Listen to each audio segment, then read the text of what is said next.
এই তরুণ যুবকেরা তারা একটা ব্যানার নিয়ে মাঠে নেমেছেন, মার্চ ফর ডক্টর ইউনূস। তারা বলতেছে আমরা ডক্টর ইউনূসকে আরো কিছুদিন বাংলাদেশের প্রধান উপদেষ্টা হিসেবে দেখতে চাই, কারণ উনি ক্ষমতার চেয়ারে বসার পরে সারা দেশ থেকে সমস্ত মানুষ আলহামদুলিল্লাহ আনন্দে আত্মহারায় বলতেছে যে না, এই মানুষটা যা করতেছে এই দেশের কল্যাণই করতেছে।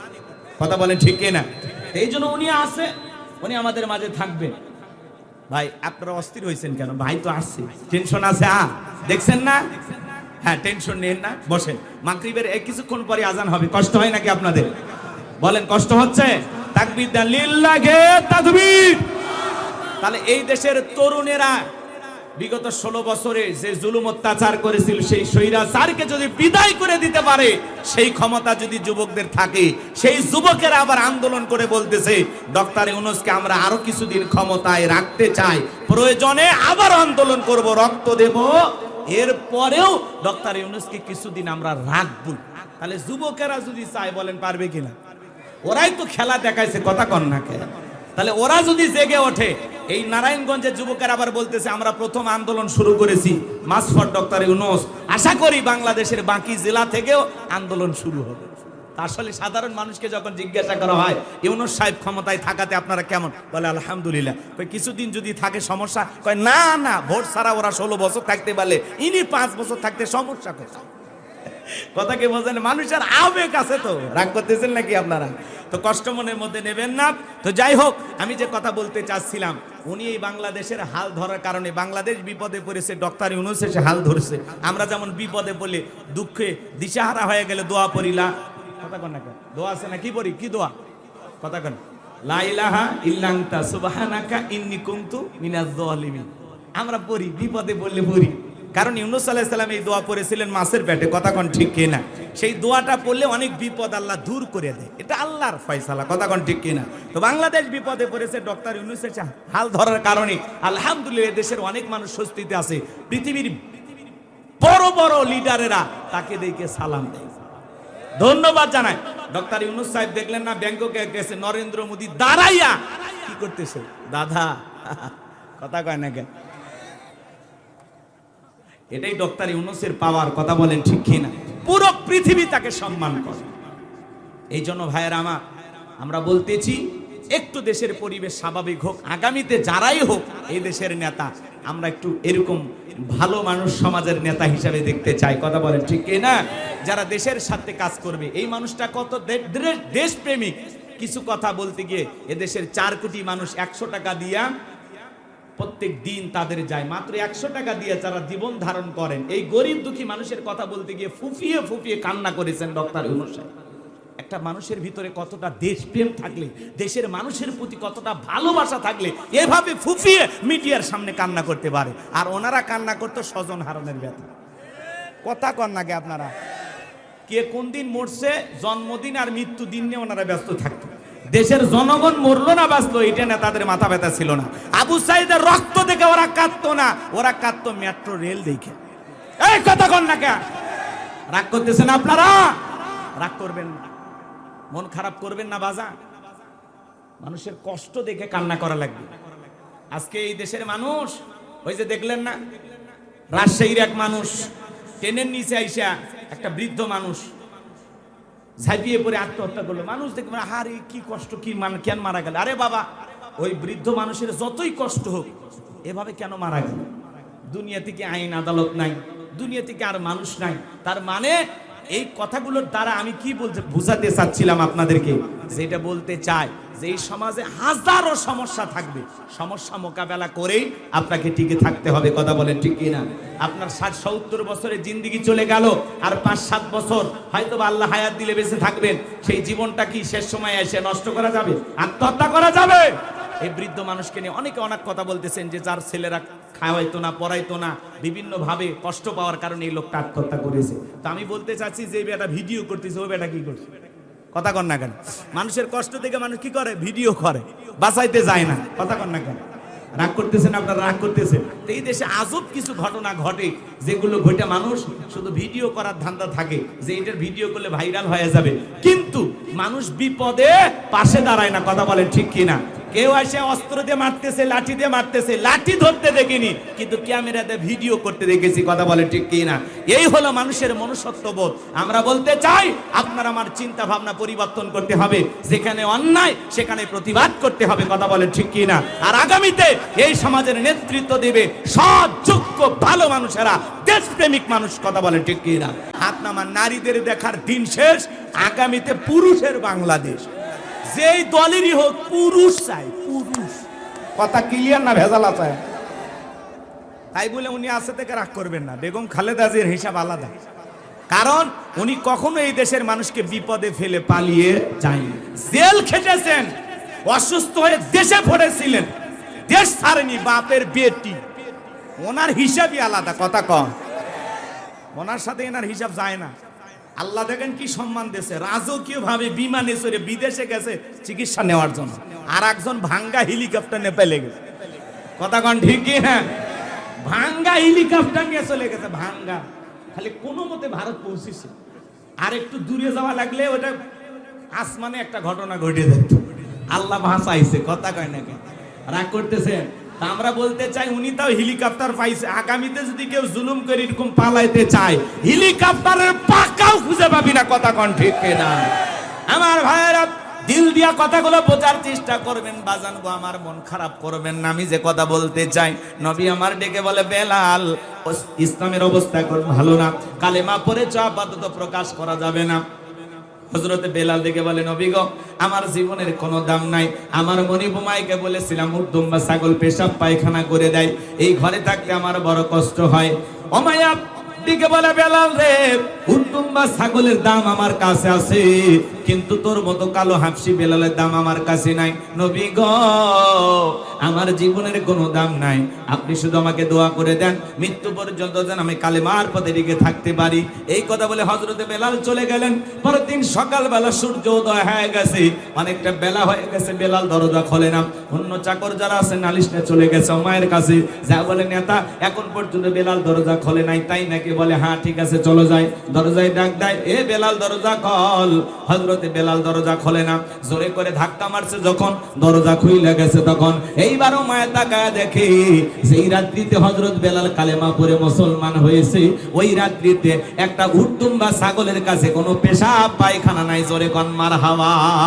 এইবারও মায়া দেখে বলে, এ চাকরের দল, বেলালের বিরুদ্ধে মিথ্যা অভিযোগ দাও। তোমরা যখন ঘুমাচ্ছিলে বেলাল তখন ময়লা আবর্জনা পরিষ্কার করেছে, তাকায় দেখো না একটা উর্দুম বা ছাগলের কাছে কোনো পেশাব পায়খানা নাই, যাও নিজেদের কাজ করো। এই কথা বলে ওদেরকে তাড়িয়ে দিলেন। এক পা দুপা করে হযরতে বেলালের কাছে চলে গেলেন। হযরতে বেলাল দেয়ালে পিঠটা লাগায়া জিহ্বা নাড়ায়া জিকির করে কার। এইবার হযরত বেলালকে হালকা করে ধাক্কা মারছে, যখন জবান দিয়ে কালেমার আওয়াজ বের হয়েছে, তখন এই আওয়াজ শোনা মাত্র আমায় ডেকে বলে, বেলাল, তোর জবান দিয়ে কি শুনলাম, তুমি কি মুসলমান হয়েছো? হযরতে বেলাল ডেকে বলে, মুসলমান হবে যারা মিথ্যা কথা বলতে পারবে না তারা। ওয়াকুলু কওলান সাদীদা। মুসলমানেরা হবে সত্যবাদী, মুসলমানেরা কখনো মিথ্যাবাদী হতে পারে না। আর আমাদের সমাজে মিথ্যাবাদী আছে না নাই? ভরা পেটে মিথ্যা, খালি পেটে মিথ্যা, ঘুমানোর আগে মিথ্যা, ঘুম থেকে উঠে মিথ্যা, চেহারাটা বেঁকা হয়ে গেছে, এক পা কবরে চলে গেছে, এত মিথ্যা কথা বলে শয়তান পর্যন্ত বলে আমি এত খারাপ না। মিথ্যাবাদী আছে না নাই? বলে আমরা হেলিকপ্টার দিয়ে পানি দিয়েছিলাম, এখন রিপোর্ট প্রকাশ হয় হেলিকপ্টার থেকে পানি নয়, জনগণের বুকে গুলি ছুড়ে মারা হয়েছে।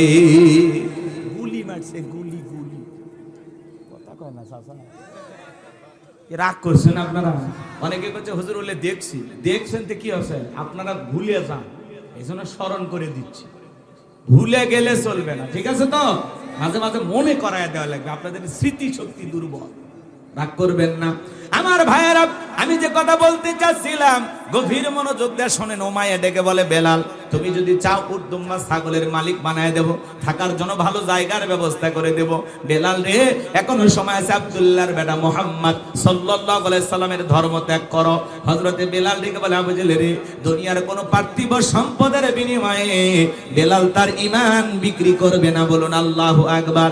এই কথা শোনার পরে ওমাইয়া ডেকে বলে, আমার কথা না শুনলে বরং একটা আবু জেলকে খবর দেব। হযরতে বেলাল দিকে বলে, কোন বড় নেতা ছোট নেতা কাউকে গোনার টাইম নাই, আমি দুনিয়ার কোন আবু জেহেলকে ভয় করি না, আমি ভয় করি আমার আল্লাহকে। আল্লাহু আকবার।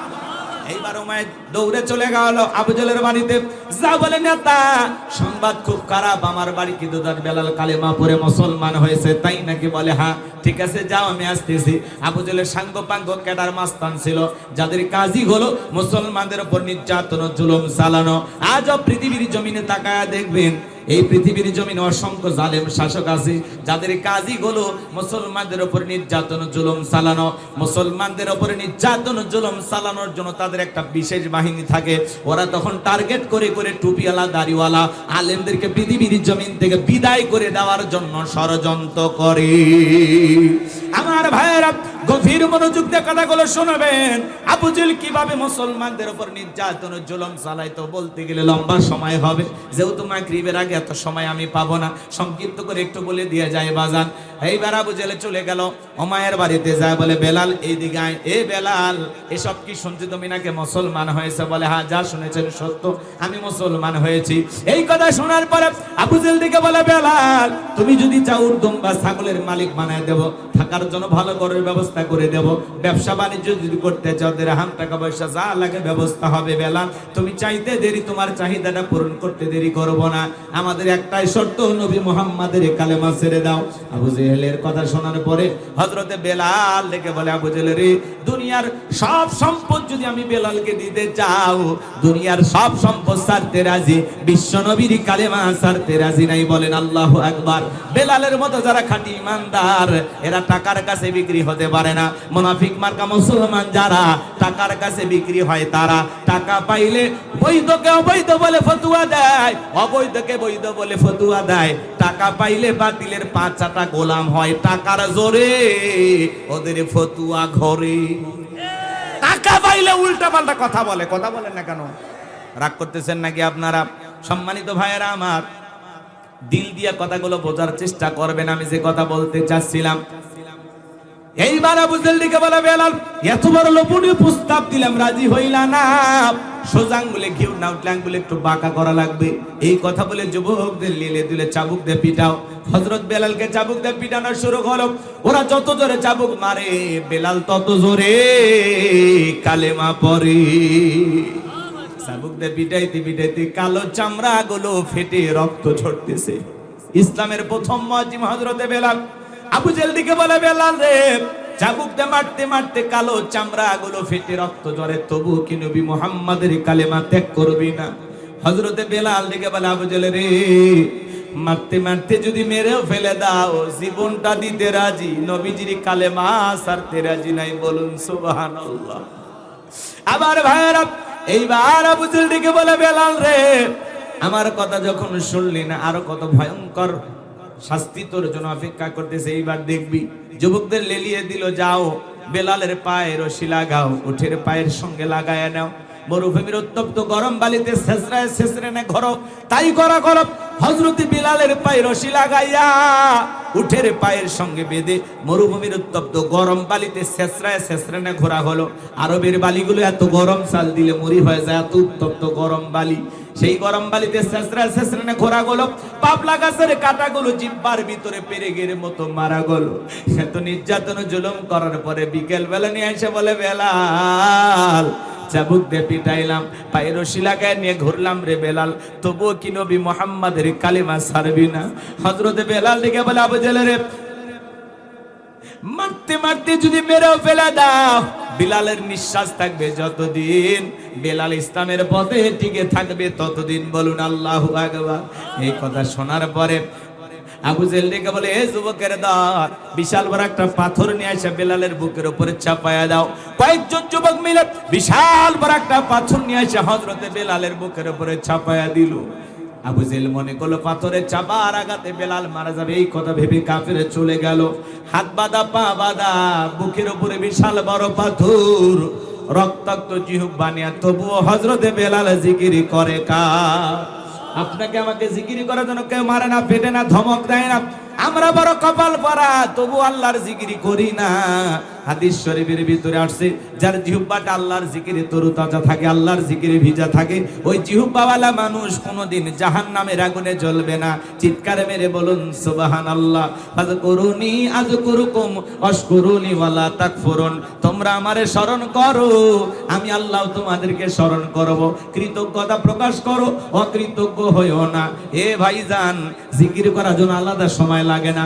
মাঠে কাজ করতে করতে জিকির করা যায়, ব্যবসা বাণিজ্য করতে করতে জিকির করা যায়, পথ ঘাটে চলতে চলতে আল্লাহর জিকির করা যায়। সব সময় জবানে জিকির চালু রাখবেন। সুবহানাল্লাহ, আলহামদুলিল্লাহ, আল্লাহু আকবার, লা ইলাহা ইল্লাল্লাহ, সুবহানাল্লাহি বিহামদিহি, সুবহানাল্লাহিল আযীম। জবানে হালকা, মিজানের পাল্লায় সওয়াব অনেক বেশি। এই জন্য সব সময় জবানে জিকির চালু রাখতে হবে। কার বলে জিকির করার জন্য খাজনা লাগে? কেউ মারে পেটে, আর বেলালকে পিটাইতেছে। শোনেন, হযরতে বেলালকে রেখে যখন তারা চলে গেল, রক্তাক্ত জিহ্বা নিয়ে চোখের কোনা দিয়ে পানি ঝরে। হযরত বেলাল তবু আল্লাহর জিকির করে, চোখের পানি ছেড়ে দিয়ে কাঁদে আর ডেকে বলে, আল্লাহ, বুকের উপরে পাথর থাকার কারণে তোমার মতো মালিকের জিকির করতে বড় কষ্ট হয়। তুমি তো সেই আল্লাহ, ইব্রাহিমের জন্য যদি নমরুদের আগুনকে ফুলের বাগান বানায় দিতে পারো, ও আল্লাহ, তুমি কি পারো না বেলালের বুকের পাথরটাকে তুলার মতো নরম বানায় দিতে? হযরতে বেলাল দোয়া করতে দেরি, আসমানের মালিক আল্লাহ দোয়া কবুল করতে দেরি করে নাই। বেলালের বুকের পাথরটাকে আমার আল্লাহ তুলার মতো নরম বানিয়ে দিয়েছেন। বলুন সুবহানাল্লাহ। বেলালের নির্যাতন জুলুমের কথা যখন বিশ্ব নবীর কান পর্যন্ত পৌঁছে গেল, নবী আমার ডেকে বলা, বকর, বেলালের কষ্টের কথা আমার সহ্য হয় না, যাও যাও তুমি আমার বেলালের জন্য একটা কিছু করো। হযরতে আবু বকর সিদ্দিক রাদিয়াল্লাহু তাআলা আনহু কয়েক গুণ দাম বেশি দিয়া গোলামীর জীবন থেকে হযরত বেলালকে আজাদ করলেন, মুক্ত করলেন। চিৎকারে মেরে বলুন সুবহানাল্লাহ। এই যখন ইসলামের অবস্থা, একদিকে সন্তান হারানোর ব্যথা, কাফিরদের সমালোচনা, অন্যদিকে সাহাবায়ে কিরামদের উপর নির্যাতন, জুলুম, এই যখন ইসলামের অবস্থা, ওই সময় নবীজির মনটা ভীষণ খারাপ। নবীর যখন মন খারাপ, নবীকে সান্ত্বনা দেওয়ার দায়িত্ব কার? আরেকটু চিল্লায় বলেন কার? আমার আল্লাহ ডেকে বলে, জিবরাইল, আমার বন্ধুর মা নাই, বাবা নাই, আমি স্যার আমার বন্ধুর কেউ নাই রে জিবরাইল। আর করিস না দেরি, লাহু মাহফুজ থেকে সূরা কাউসার নিয়ে যায় আমার বন্ধুর উপরে নাজিল কর তাড়াতাড়ি। বলুন আল্লাহু আকবার। থেকে এই মাত্র জিবরাইল এসে আমার উপরে সূরা কাউসার নাজিল করলো। চিৎকার মেরে বলুন সুবহানাল্লাহ। বিশ্ব নবী তখন মুস্কি মুস্কি হাসলেন, আর সাহাবায়ে কিরামদের সামনে সূরা কাউসার তিলাওয়াত করে শুনিয়ে দিলেন। সবাই জবান ছেড়ে আরেকবার আমার সঙ্গে তেলাওয়াত করুন। আমার আল্লাহ বলেন, ইন্না أعطيناك الكوثر إنا أعطيناك الكوثر فصل لربك وانحر إن شانئك هو الأبتر الله أكبر আমার আল্লাহ রাব্বুল আলামিন ডেকে বলেন, ইন্না আ'তাইনাকাল কাউসার, অবশ্যই আমি আল্লাহ পাক আপনাকে হাউজে কাউসার দান করেছি। এই পৃথিবীর অন্য কোন নবী রাসূলকে আল্লাহ তাআলা হাউজে কাউসার দান করেন নাই। আপনার আমার নবীকে আল্লাহ তাআলা হাউজে কাউসার গিফট করেছেন, হাউজে কাউসার দান করেছেন। বলুন সুবহানাল্লাহ। ইন্না আ'তাইনাকাল কাউসার, নিশ্চয়ই আমি আল্লাহ পাক আপনাকে হাউজে কাউসার দান করেছি। এই হাউজে কাউসারের পানি দুধের মতো সাদা, মধুর চাইতে মিষ্টি, পানির মতো ক্লিয়ার। ওই কঠিন কিয়ামতের ময়দানে যেদিন বিচার দিবস কায়েম হয়ে যাবে, যেদিন সূর্য হাত মাথার উপরে চলে আসবে, জমিনটা হয়ে যাবে তামার জমিন, পাহাড় পর্বত নদী নালা খাল বিল বিল্ডিং ইমারত কোনো কিছু থাকবে না।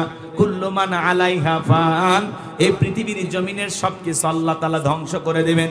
ওই কঠিন কিয়ামতের ময়দানে যেদিন বেঈমানদের জিহ্বা নাভি পর্যন্ত ঝুলে আসবে, বিচার দিবসের একদিন হবে 50,000 বছরের সমান। যেদিন ভাই ভাইয়ের পরিচয় দেবে না, ইয়াউমা ইয়াফিরুল মারউ মিন আখি ওয়া উম্মিহি ওয়া আবি ওয়া সাহিবাতিহি ওয়া বানি, ওই কঠিন কিয়ামতের ময়দানে ভাই ভাইয়ের কাছ থেকে পালিয়ে যাবে।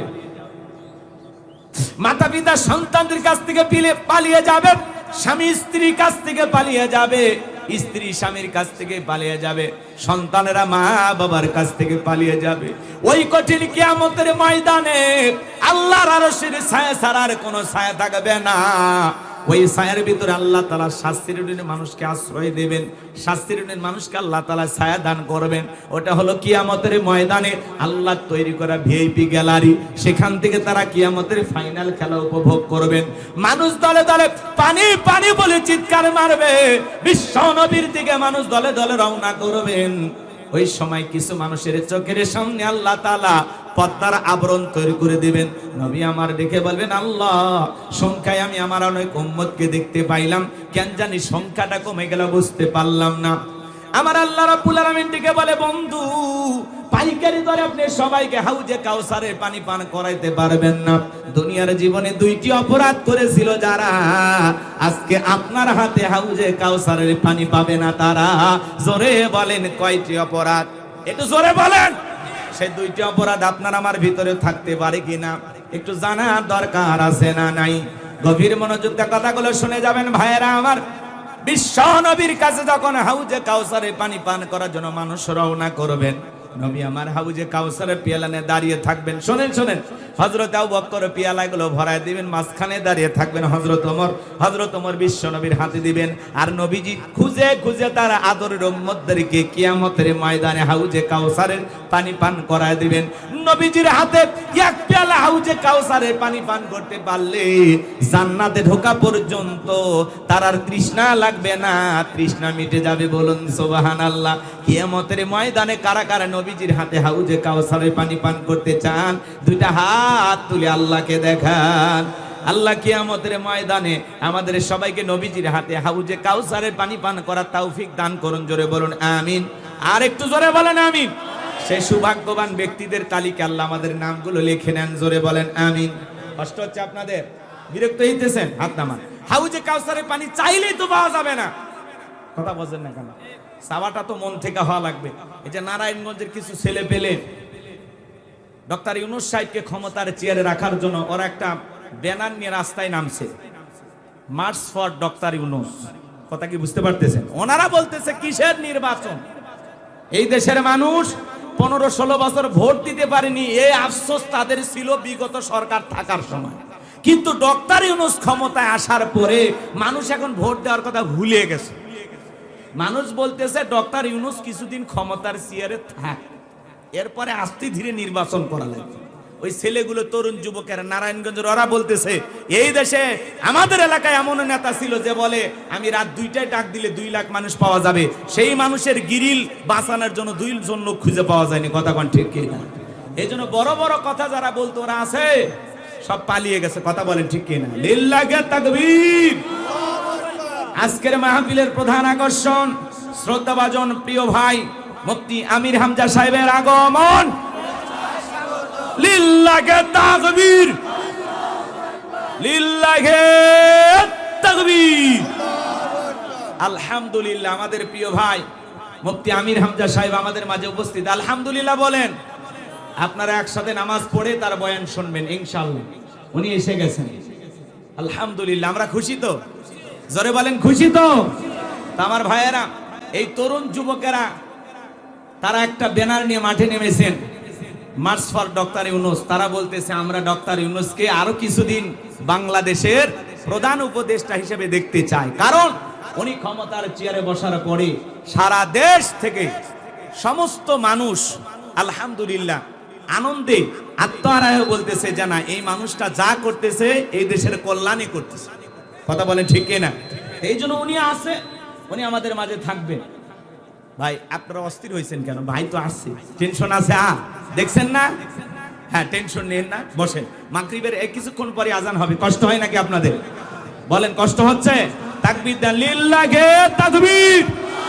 তাহলে এই দেশের তরুণেরা বিগত 16 বছরে যে জুলুম অত্যাচার করেছিল সেই স্বৈরাচারকে যদি বিদায় করে দিতে পারে, সেই ক্ষমতা যদি যুবকদের থাকে, সেই যুবকেরা আবার আন্দোলন করে বলতেছে ডক্টর ইউনূসকে আমরা আরো কিছুদিন ক্ষমতায় রাখতে চাই, প্রয়োজনে আবার আন্দোলন করব, রক্ত দেব, এরপরেও ডক্টর ইউনূসকে কিছুদিন আমরা রাখবো। তাহলে যুবকেরা যদি চায় বলেন পারবে কিনা? ওরাই তো খেলা দেখাইছে, কথা কন না কে? তাহলে ওরা যদি জেগে ওঠে, এই নারায়ণগঞ্জের যুবকেরা আবার বলতেছে আমরা প্রথম আন্দোলন শুরু করেছি মার্চ ফর ডক্টর ইউনূস, আশা করি বাংলাদেশের বাকি জেলা থেকেও আন্দোলন শুরু হবে। আসলে সাধারণ মানুষকে যখন জিজ্ঞাসা করা হয় ইউনূস সাহেব ক্ষমতায় থাকাতে আপনারা কেমন, বলে আলহামদুলিল্লাহ। কিছুদিন যদি থাকে সমস্যা, কয় না না, ভোট ছাড়া ওরা 16 বছর থাকতে পারলে ইনি 5 বছর থাকতে সমস্যা কোথায়? কথা কি বোঝেন? মানুষের আবেগ আছে তো, রাগ করতেছেন নাকি আপনারা? তো কষ্ট মনের মধ্যে নেবেন না। তো যাই হোক, আমি যে কথা বলতে চাচ্ছিলাম, উনি এই বাংলাদেশের হাল ধরার কারণে বাংলাদেশ বিপদে পড়েছে, ডক্টর ইউনূস এসে হাল ধরেছে। আমরা যেমন বিপদে পড়লে দুঃখে দিশাহারা হয়ে গেলে দোয়া পড়িলা, কথা কন না, দোয়া আছে না, কি পড়ি, কি দোয়া, কথা কন, লা ইলাহা ইল্লা আনতা সুবহানাকা ইন্নী কুনতু মিনাজ জালিমিন। আমরা পড়ি, বিপদে পড়লে পড়ি, কারণ ইউনূস আলাইহিস সালাম এই দোয়া পড়েছিলেন মাছের পেটে, কথা কন ঠিক কিনা? সেই দোয়াটা পড়লে অনেক বিপদ আল্লাহ দূর করে দেয়, এটা আল্লাহর ফয়সালা, কথা কন ঠিক কিনা? তো বাংলাদেশ বিপদে পড়েছে ডক্টর ইউনূসের হাল ধরার কারণে আলহামদুলিল্লাহ দেশের অনেক মানুষ স্বস্তিতে আছে। পৃথিবীর বড় বড় লিডারেরা তাকে দেখে সালাম দেয়, ধন্যবাদ জানায়। ডক্টর ইউনূস সাহেব দেখলেন না ব্যাংককে গেছে, নরেন্দ্র মোদী দাঁড়াইয়া কি করতেছে, দাদা, কথা কয় না কেন? এটাই ডক্টর ইউনূসের পাওয়ার, কথা বলেন ঠিক কিনা? পুরো পৃথিবী তাকে সম্মান করে। এই জন্য ভাইয়েরা আমার, আমরা বলতেছি একটু দেশের পরিবেশ স্বাভাবিক হোক, আগামীতে যারাই হোক এই দেশের নেতা আমরা একটু এরকম ভালো মানুষ সমাজের নেতা হিসাবে দেখতে চাই, কথা বলেন ঠিক কিনা? যারা দেশের সাথে কাজ করবে। এই মানুষটা কত দেশপ্রেমিক, কিছু কথা বলতে গিয়ে এদেশের 4 কোটি মানুষ 100 টাকা দিয়া প্রত্যেক দিন তাদের যায়, মাত্র 100 টাকা দিয়ে যারা জীবন ধারণ করেন, এই গরিব দুঃখী মানুষের কথা বলতে গিয়ে ফুফিয়ে ফুফিয়ে কান্না করেছেন ডক্টর ইউনূস সাহেব। একটা মানুষের ভিতরে কতটা দেশপ্রেম থাকলে, দেশের মানুষের প্রতি কতটা ভালোবাসা থাকলে এভাবে ফুফিয়ে মিডিয়ার সামনে কান্না করতে পারে। আর ওনারা কান্না করতো স্বজন হারানোর ব্যথা, কথা কন নাকি আপনারা? কে কোন দিন মরছে, জন্মদিন আর মৃত্যু দিন নিয়ে ওনারা ব্যস্ত থাকতো। দেশের জনগণ মরলো না বাঁচলো এটা না তাদের মাথা ব্যথা ছিল না। আবু সাইদের রক্ত দেখে ওরা কাঁদতো না, ওরা কাঁদতো মেট্রো রেল দেখে। এই কথা কন না কে? রাগ করতেছেন আপনারা? রাগ করবেন না, মন খারাপ করবেন না বাজান। মানুষের কষ্ট দেখে কান্না করা লাগবে। আজকে এই দেশের মানুষ, ওই যে দেখলেন না রাজশাহীর এক মানুষ ট্রেনের নিচে আইসা একটা বৃদ্ধ মানুষ ঝাঁপিয়ে পড়ে আত্মহত্যা করলো। মানুষ দেখবে আরে কি কষ্ট, কি কেন মারা গেল? আরে বাবা, ওই বৃদ্ধ মানুষের যতই কষ্ট হোক, এভাবে কেন মারা গেল? দুনিয়া থেকে আইন আদালত নাই, দুনিয়া থেকে আর মানুষ নাই। তার মানে এই কথাগুলোর দ্বারা আমি কি বলতে বুঝাতে চাচ্ছিলাম আপনাদেরকে, যেটা বলতে চাই যে এই সমাজে হাজারো সমস্যা থাকবে, সমস্যা মোকাবেলা করেই আপনাকে টিকে থাকতে হবে, কথা বলেন ঠিক কিনা? আপনার 60-70 বছরের জিন্দেগি চলে গেল, আর 5-7 বছর হয়তো আল্লাহ হায়াত দিলে বেঁচে থাকবেন। সেই জীবনটা কি শেষ সময় এসে নষ্ট করা যাবে? আত্মহত্যা করা যাবে? এই বৃদ্ধ মানুষকে নিয়ে অনেকে অনেক কথা বলতেছেন যে যার ছেলেরা খাওয়াইতো না, পড়াইতো না, বিভিন্ন ভাবে কষ্ট পাওয়ার কারণে এই লোকটা আত্মহত্যা করেছে। তো আমি বলতে চাচ্ছি যে বেটা ভিডিও করতেছে, ওই বেটা কি করছে? কথা কন না কেন? মানুষের কষ্ট দেখে মানুষ কি করে? ভিডিও করে, বাঁচাইতে যায় না, কথা কন না কেন? রাগ করতেছেন আপনারা, রাগ করতেছেন। তো এই দেশে আজব কিছু ঘটনা ঘটে, যেগুলো ঘটে মানুষ শুধু ভিডিও করার ধান্দা থাকে যে এটার ভিডিও করলে ভাইরাল হয়ে যাবে, কিন্তু মানুষ বিপদে পাশে দাঁড়ায় না, কথা বলেন ঠিক কিনা?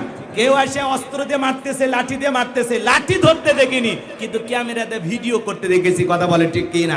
এই হলো মানুষের মনুষ্যত্ববোধ। আমরা বলতে চাই আপনার আমার চিন্তা ভাবনা পরিবর্তন করতে হবে, যেখানে অন্যায় সেখানে প্রতিবাদ করতে হবে, কথা বলেন ঠিক কিনা? আর আগামীতে এই সমাজের নেতৃত্ব দেবে সৎ, যোগ্য, ভালো মানুষেরা, দেশপ্রেমিক মানুষ, কথা বলেন ঠিক কিনা?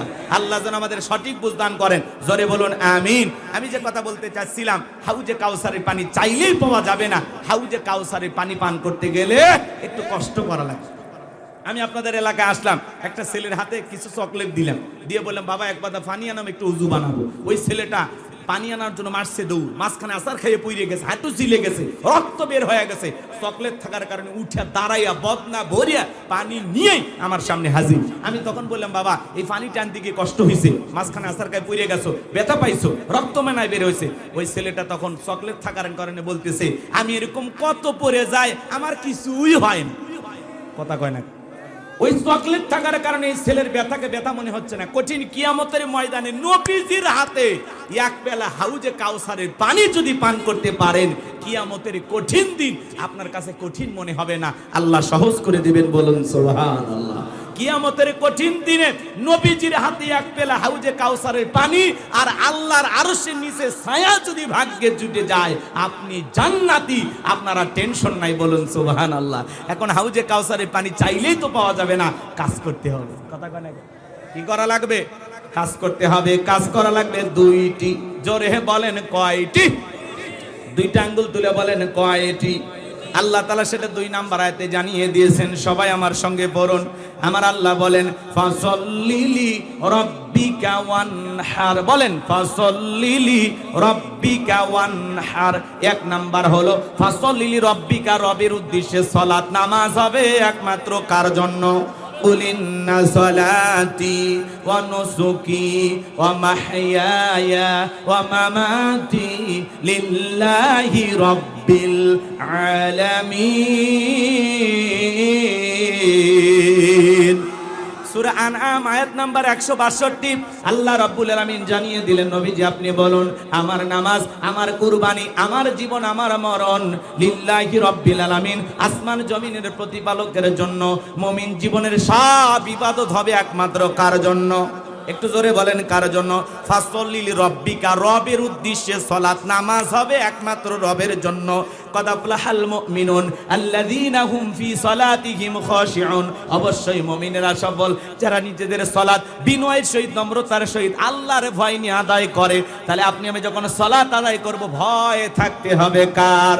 তাহলে নামাজ নামাজের মতো আদায় করা লাগবে। আমার আল্লাহ বলেন ফালিয়াবুদু রাব্বা হাযাল বাইত আল্লাযী আত'আমাহুম মিন জু' ওয়া আমানাহুম মিন খাউফ। আমার আল্লাহ রাব্বুল আলামিন বলেন, এই ঘরের মালিকের ইবাদত করো। ইবাদত যদি ইবাদতের মতো হয়, বান্দা নামাজ যদি নামাজের মতো আদায় করতে পারো, আমি আল্লাহ তাআলা 2টা জিনিস তোমাদেরকে দেব।